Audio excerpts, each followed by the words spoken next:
अभी last time हमने कुछ पढ़ा था कि हमारे पास कुछ अकाउंट्स होते हैं। फाइनेंशियल अकाउंटिंग में हमारी डील, सारे डील उसके साथ आएगी। वो अकाउंट्स याद है आप लोगों को? सर हमने तो क्लास को मिस किया था, उससे पहले वाली एसेट और लायबिलिटी और रेवेन्यू वो जी अकाउंट्स। ऐसा था कि सुहेल साहब शायद मैंने इस क्लास में नहीं थे। सुहेल हमने ये बात कही थी कि हमारे पास एक 4 या 5 अकाउंट है कि फाइनेंशियल अकाउंटिंग में हमारी डील उसके साथ है। ठीक है, वो 4-5 अकाउंट कौन से हैं वो मैं आपको बता दूँ। मेजर से याद की दोस्तों ना last class munga exatino preda dino ki dara mung jikam de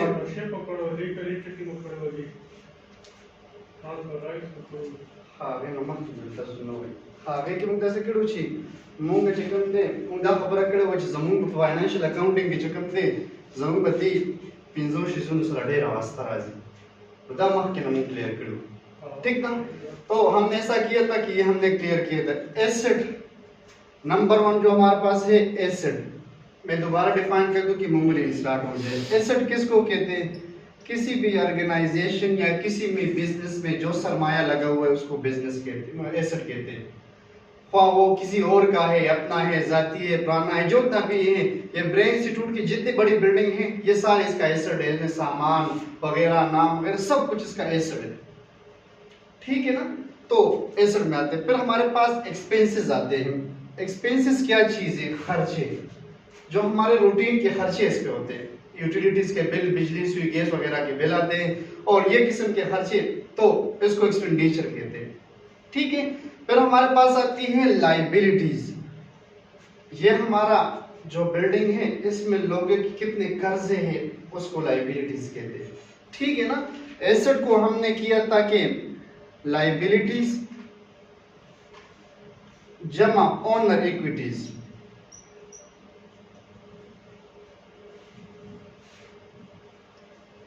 liabilities कर्जे को कहते हैं, जितने कर्जे लोगों से इस बिजनेस को स्टार्ट करने के लिए हमने लिए वो। ओनर इक्विटी, इसके जो मालिक है जफरुल्लाह साहब, उसने इसमें कितने पैसे लगाए हैं। तो मतलब ये हो जाएगा कि 1 + 2 = 3। सही। उसमें मिसाल के तौर पे 1% या 1 करोड़ रुपए लोगों से लिए और 2 करोड़ अपना ले गए, तो इसकी टोटल में से है 3 लाख रुपए, 3 करोड़ रुपए। समझ आ रही है? फवाद कोई यदि हो आता सुहेल जी सर सही है जी। अच्छा, फिर हम आते हैं जिस तरह के इक्विटी को हमने यहाँ पे किया कि ओनर की जाती जो मिल्कियत, जितना पैसा वो अपनी आप से लाता है तो उसको इक्विटी कहते हैं। 4 नंबर पे हमारा इन अकाउंट्स के साथ वास्ता पड़ेगा। फिर हम आते हैं इनकम। इनकम, जितने पैसे हमारे पास इनफ्लो में आते हैं, हमारे यूनिवर्सिटीज को आते हैं, हमारे बिजनेस को जितने पैसे आते हैं। एक लैब इन्होंने स्टार्ट किया, उस लैब में जितने हमारे पास पैसे आते हैं, जितने हम कलेक्शन डेली के करते हैं, उसको इनकम कहते हैं। तो ये 5 टाइप ऑफ अकाउंट्स का हमारे साथ इसमें वास्ता रहेगा फाइनेंशियल अकाउंटिंग में। ठीक है, समझ आ रही है इसको? इसके तो कोई मसला तो नहीं है जी। अच्छा, हम आते हैं डेबिट क्रेडिट रूल की तरफ।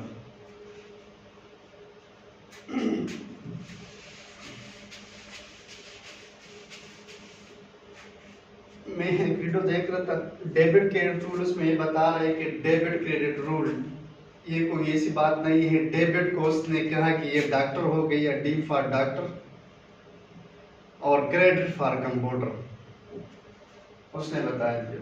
ठीक है। तो डेबिट क्रेडिट रूल बेसिकली इन्होंने फिर इसको एक रूल का नाम दे दिया।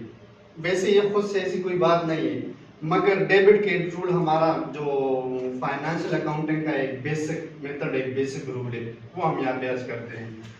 बेसिकली हम जानते हैं कि डेबिट किसको कहते हैं? जो हमारे पास पैसे आए, रेवेन्यू आए, खर्चे आए, उसको हम डेबिट कहते हैं। क्रेडिट किसको कहते हैं?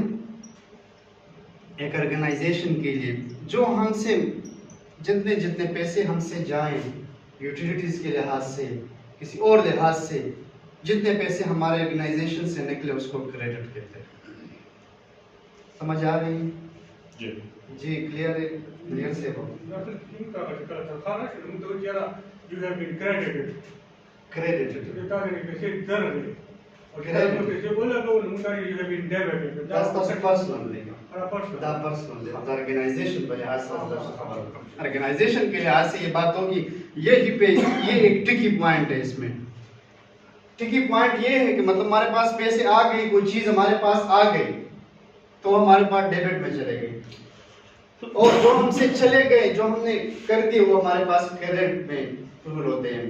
हमारे पास अकाउंटिंग बुक्स होती हैं इस तरह की, ठीक है। जो भी एक्सपेंडिचर होते हैं तो उसमें एक पहला डीआर डेबिट को कहते हैं, एक सीआर क्रेडिट को कहते हैं, ठीक है। तो यहाँ पे जो ट्रांजैक्शन होगी तो हमारे पास इसके दूसरे स्लाइड पे है डबल एंट्री सिस्टम। हर जो हमारी ट्रांजैक्शन होती है वो हम डबल एंट्री करेंगे, एक को क्रेडिट करेंगे, दूसरे को डेबिट करेंगे। किस तरह करेंगे? मिसाल के तौर पे हमने एक वो दे दिए, मतलब एक यूटिलिटीज बिल दे दिए, ठीक है। यूटिलिटीज एक बिजली का बिल हमने दे दी, सही है। तो उसकी एंट्री हम किस तरह करेंगे? मिसाल के तौर पे मैंने कह दिया कि electricity bill for the month of, मिसाल में बता दूं कि जनवरी 23, ठीक है। वो मैंने कितने दे दिए? वो मिसाल के तौर पे हमसे चले गए, वो मिसाल में 10,000 रुपए मैं ऑफ कोर्स वैसे डाल दूं, ठीक है। ये तो हमने क्रेडिट पे कर दिया है, मगर इसके साथ हमने वो किस चीज पे किए? अगर वो पैसे हमने कैश दिए तो कैश हमारे पास डेबिट हो गया। यहाँ पे आता हूँ इस पॉइंट पे, थोड़ा सा ट्रिकी है मगर थोड़ा सा टेक्निकल है, इंशाल्लाह समझ आ जाएगी। हमने इलेक्ट्रिसिटी का बिल दे दिया, हमसे पैसे चले गए, हमसे वो पैसे इलेक्ट्रिसिटी बिल चला गया, वो हमारे पास क्रेडिट में आ गया। मगर हमने ये अगर पेमेंट कैश पे की है तो हमने कैश को क्रेडिट कर दिया, कैश पे नहीं किया, मिसाल के तौर पे बैंक पे कर दिया तो हम यहाँ पे लिखेंगे बैंक अकाउंट को ऐसी अक्सर कहते हैं, इसको हम डबल एंट्री सिस्टम इस तरह कहते हैं। ये खैर आते हैं, थोड़ा सा टिकी ही आगे एक्सप्लेन करते हैं कि क्या क्या चीज डेबिट में डालना है, क्या क्या चीज में क्रेडिट में डालना है। कुछ समझ आ रही है? जी नहीं, Yes sir, but it's a bit confusing. चले आगे चलते हैं सर। नहीं कंफ्यूजन कोई नहीं, मैंने ये सिर्फ वैसा कुछ मिसाल दी है कि डबल एंट्री सिस्टम को मैंने बताया है कि डबल एंट्री सिस्टम किसको कहते हैं। डबल एंट्री सिस्टम जो है, हमारे पास जितने भी ट्रांजैक्शन होती हैं, एक ट्रांजैक्शन हो जाए तो उसमें एक चीज हमसे जाएगी, दूसरी हमारे पास आएगी। अगर हम सेल करेंगे तो हमारे पास पैसे आएंगे और हमारे से प्रोडक्ट जाएगा। क्लियर है ये बात? ठीक है। हम अगर बिल जब हमारे पास मतलब एक्सपेंडिचर सैलरी करेंगे, सैलरी, तो हमारे पास जो सैलरी के एक्सपेंडिचर है वो कम होंगे, कैश हमसे ज्यादा, मतलब कैश हमसे ज्यादा चला जाएगा तो कैश हम जो हो जाएगा, सैलरी के एक्सपेंडिचर कम हो जाएंगे। क्लियर? जी सुहेल, मतलब क्लियर? अच्छा, डबल एंट्री सिस्टम की तरफ आते हैं।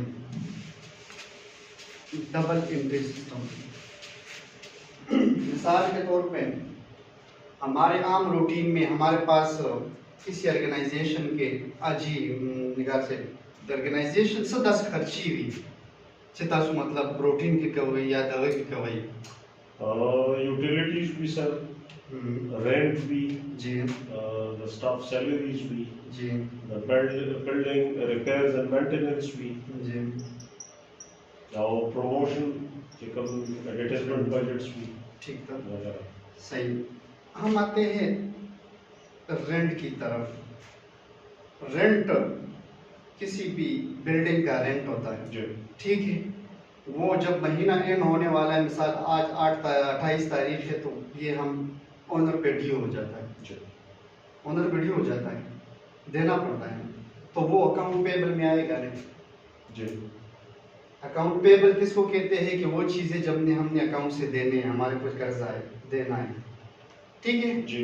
तो अभी हमारे पास हमने रेंट दे दिए, रेंट हमने पे कर दिया है, ठीक है। इसको छोड़ दे, डेबिट और क्रेडिट को छोड़ दें,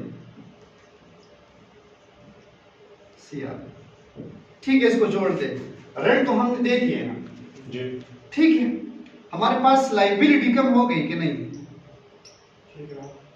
जी कर्जा है, रिस्पॉन्सिबिलिटी है, या इसको हम अकाउंट पेबल कहते हैं कि ये हम पे भी कर्जा है, हमने देना है, अकाउंट ने देना है, ठीक है। किसी भी एक ट्रांजैक्शन के साथ जब दो ट्रांजैक्शन को हम इकट्ठा करते हैं इसको डबल एंट्री सिस्टम कहते हैं, जी ठीक है। अभी डबल एंट्री सिस्टम की मान वो आ गई, जी। ये रेंट का हो गया। स्टाफ की जो सैलरी है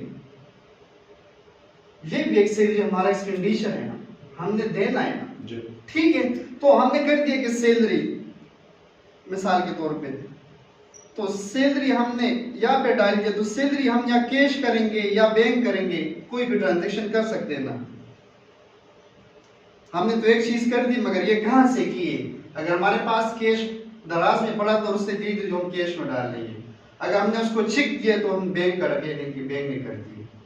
तो ये बेसिकली जो हमारी एक ट्रांजैक्शन हो, एक इन हो दूसरा आउट हो, तो इसको डबल एंट्री सिस्टम कहते हैं। क्लियर हुआ कि नहीं हुआ?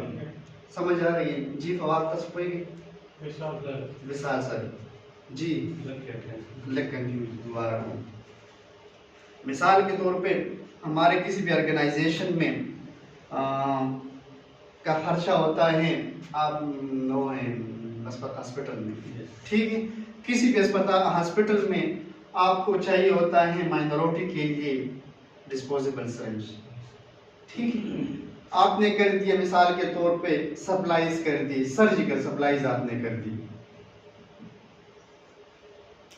ठीक है।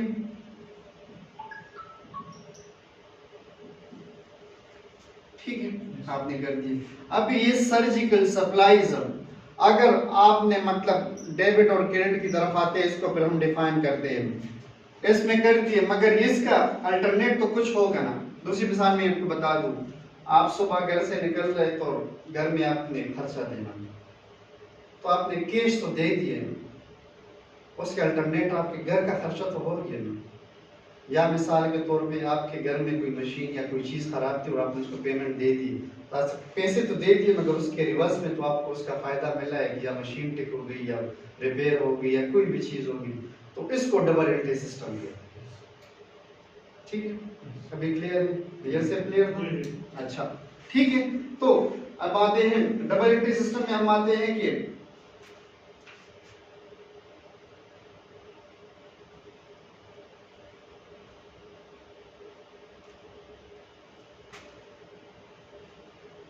अच्छा, जो हमारे अकाउंट्स हैं,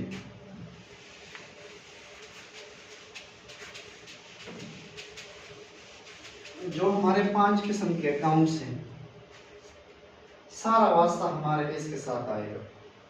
किसी भी ट्रांजैक्शन को करने के लिए हमारा सारा वास्ता इसी चीजों से आएगा। जब कभी हमारे पास एसेट इंक्रीज होगा, एसेट, तो उसको हम डालेंगे, डेबिट जो होगा वो प्लस होगा, माइनस में क्रेडिट जाएगा।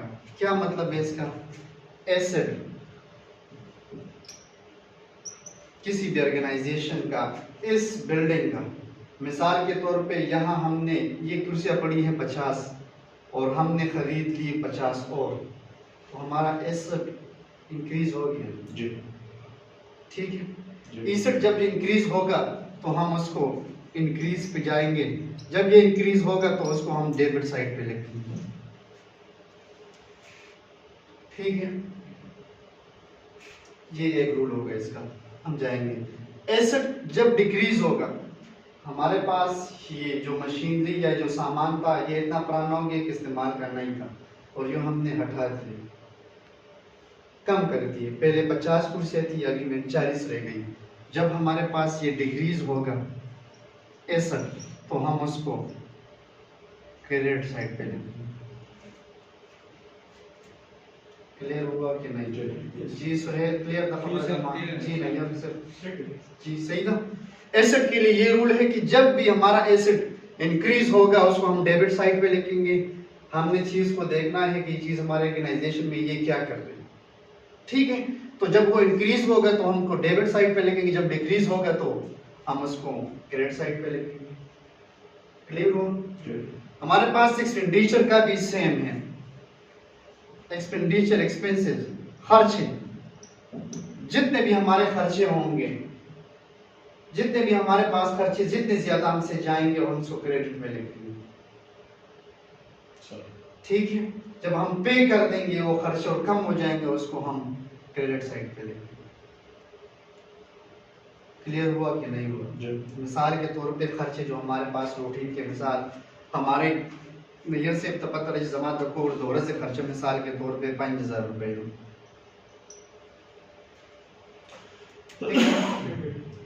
कल जदा खर्चा 4000 तराजी दा बमुगा क्रेडिट साइड पे चेकला दा खर्चा जमुगा 6000 तजी दा बम डेबिट साइड पे उस क्लियर दगन मुझे ना खर्च ज्यादा शवा खर्चा ज्यादा की अगर हम क्रेडिट साइड पे डेबिट साइड पे सर चेकला कमी की खर्चा जमुगा क्रेडिट करते मिसाल के तौर पे जमुगा खर्चा मुंगा वो कर्जा तो वर्म का या खर्चा तो वर्म का ना कम शो मान निकल ठीक ना दा मामूली बुंदे ट्रिकी मतलब बुंदे मामूली मुझे कल सस कंसेप्ट पर तक क्लियर पता लगे मान दे दा पर इंशाल्लाह क्लियर है ठीक है इस मसलन निश्ता दे वो भाई हो रही दा भाई कई वीडियो ना भाई हो रही कैसा मसला भी दा बखे रवान क्लास के दा बेसिक शेयर है दोबारा भाई कुछ मसलन निश्ता दे ठीक है ना दा के दा साथ ही बदी बात में टेंशन करा दी राजू लायबिलिटीज खर्चे दावा चिकमा कर्जा सुहेल कोई भी सुहेल समझ आ रही है? अच्छा, हमारे पास जो लायबिलिटीज है ठीक है, जो लायबिलिटीज मिसाल के तौर पे हमारे ऊपर 1000 रुपए लायबिलिटी है। अगर ये लायबिलिटीज 1000 से 900 पे आएंगे तो हम इसको लिखेंगे डेबिट साइड में।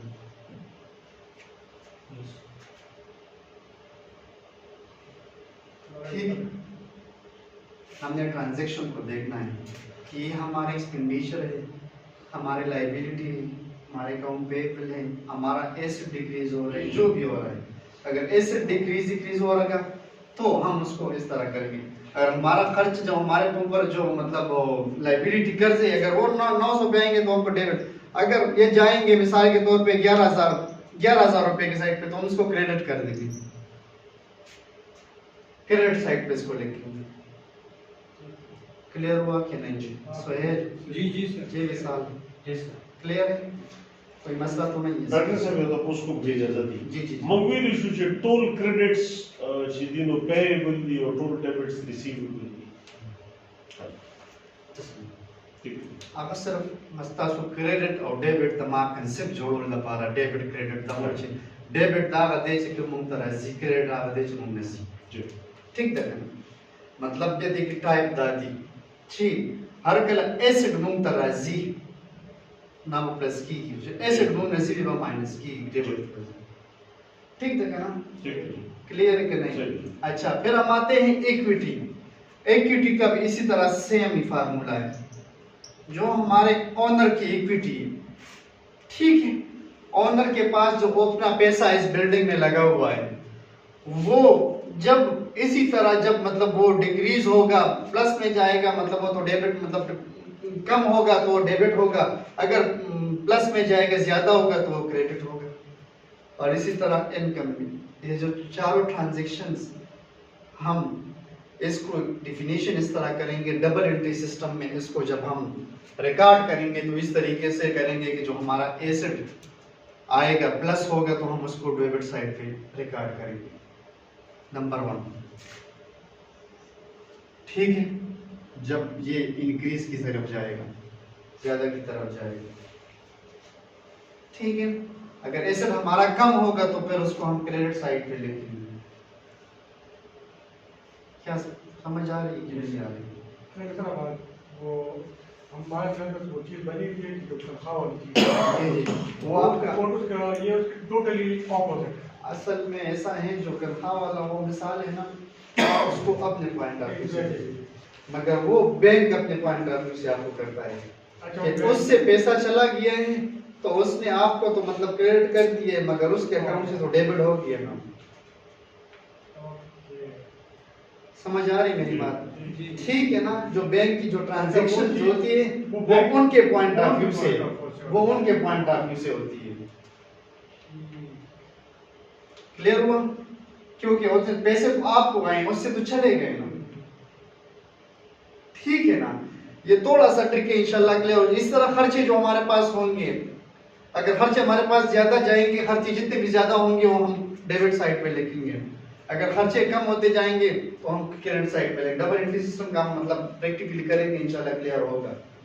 ठीक है, समझ आ रही है आप लोगों को? अच्छा, ये लायबिलिटी जो हमारे पास लोगों के पैसे है किसी चीज में, लोगों की बिल्डिंग में हमारे पास ओनरशिप में शेयर जो है वो कम, मतलब हमारे पास जब भी वो कम होंगे तो हम उसको डेबिट पे लिखेंगे। जब ज्यादा हो जाएंगे, मिसाल के तौर पे किसी ओनरशिप का हमारे पास मिसाल के तौर पे ओनर है, उसके 2 शेयर है, दूसरे के 4 शेयर है, तीसरे के 5 शेयर है। ठीक है, अगर ये शेयर्स 4 पे आएंगे, सही है, कम हो रहे हैं ना, डेबिट साइड पे जाएगा। अगर इसके ये शेयर ज्यादा हो रहे हैं, 6 पे जा रहे हैं, तो हम इसको क्रेडिट साइड पे लिखेंगे। क्लियर हुआ कि नहीं क्लियर? ठीक है, इक्विटी जो हमारे पास इक्विटी, ओनर की जो इक्विटी, जाती इक्विटी होती है, सेम उसी तरह अगर वो ज्यादा होगी तो ऑटोमेटिकली वो डेबिट साइड पे होगी। मतलब मिसाल के तौर पे जब प्लस होगी तो क्रेडिट साइड पे, जब कम होगी तो मतलब डेबिट साइड पे आएगी। माइनस पे मतलब ये आ गया कि इक्विटी, सेम एक्सपेंडिचर कर दिया, हम इस तरह ट्रीट करेंगे। क्या क्वेश्चन है बताएं?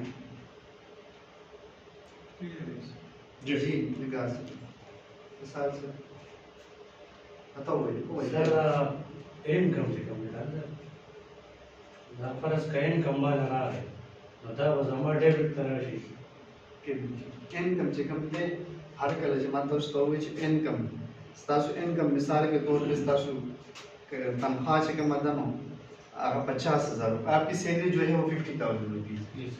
ठीक है, अगर ये सैलरी आपकी इंक्रीज होगी, ज्यादा होगी, तो आप इसको क्रेडिट साइड पे लिखेंगे अपने अकाउंट में। जब ये आपकी सैलरी, या मिसाल के तौर पे अभी लेके रहे कि 10% डिक्रीज आ रहा है, ये पता नहीं सच है कि गवर्नमेंट एम्प्लॉइज की 10% सैलरी डिक्रीज कर रहे हैं। ठीक है, अगर ये सैलरी आपकी 40,000 रुपीज पे जाएगी तो आप इसको डेबिट साइड पे कर, अकाउंटिंग जो रूल है उस तरीके से यहाँ पे इसको लिखें। सबको क्लियर है? कोई मसला तो नहीं? जी नहीं से लो। ठीक है, जरूर क्लियर।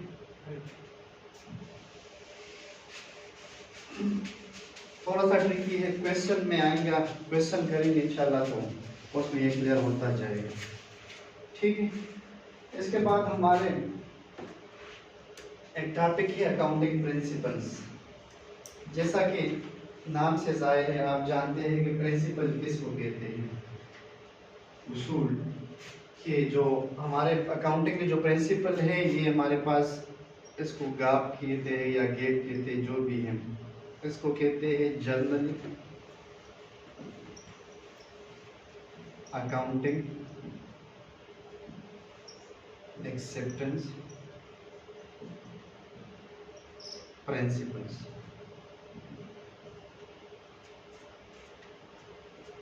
गाप का नाम जब भी आप फाइनेंशियल अकाउंटिंग पढ़ेंगे तो GAAP का नाम जरूर आपके उसमें आएगा कि ये क्या चीज़ होती है। जर्नल अकाउंटिंग एक्सेप्टेंस प्रिंसिपल जो है इसको गाप कहते हैं।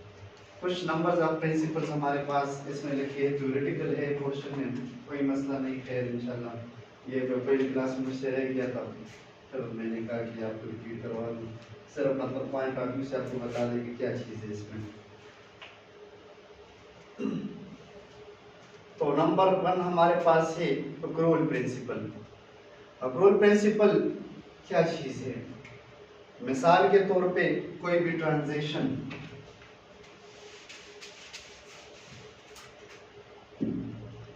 जैसा कि आज मेरे ख्याल में न्यूज़ में आप लोगों ने सुना है कि जो हमारी वो तोला सोना जो है 2 लाख क्रॉस करके 2 लाख को 2025 पता नहीं कुछ इस तरह हो, ठीक है।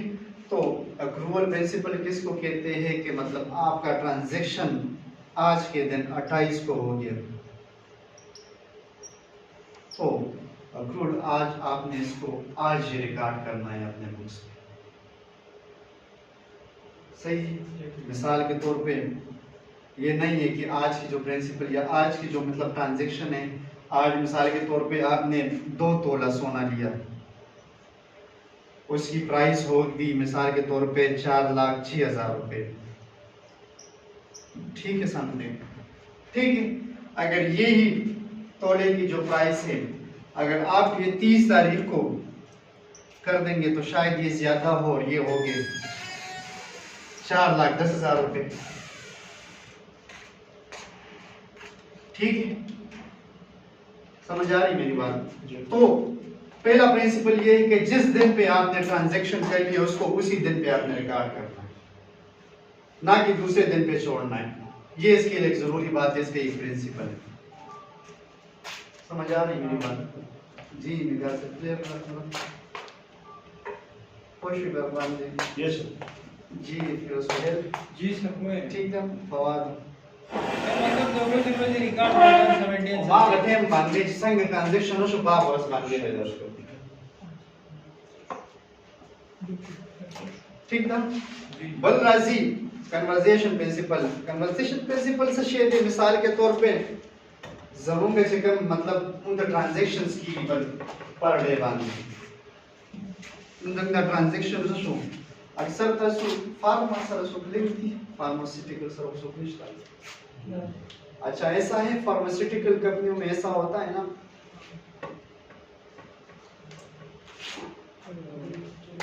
दादा कवर कर दो 10 वो बरोबर जैसा उनका तक केन तसु क्लासू ना दिए सर तो मौसम का तो नास में रोज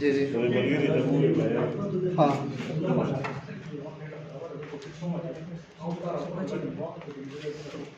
चीनी भाई तो वाच को तोड़ता वाच को करना तोड़ हो सकता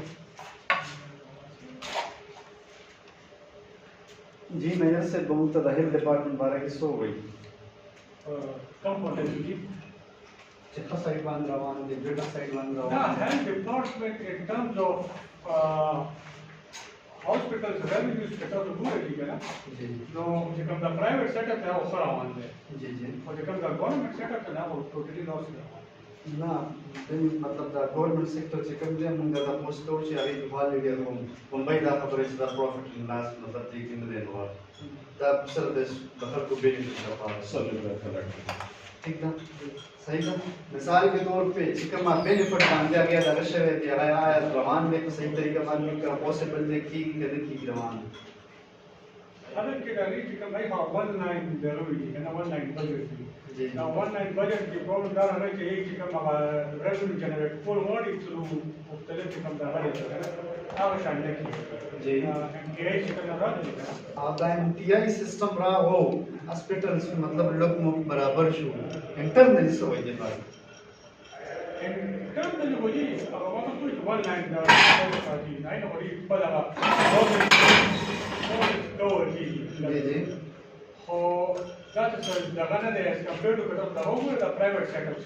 Private setups that is the profitable income compared to government others. अब डे प्रॉफिट पर मज़ेदार मिसाल के तौर पे इलाज हॉस्पिटल दे दौरे पे मतलब 10,000 मरीजान करता ट्रीटमेंट पे कोलो खबर कोलो खराब पे कोलो मतलब ना उस 10,000 मरीजान आया 15,000 तक क्वांटिटी सेवा शो ज्यादा बल से कम क्वालिटी वा मखके न खशवा करना ते के मात्र माता रहे That is kala kata kamane double jet.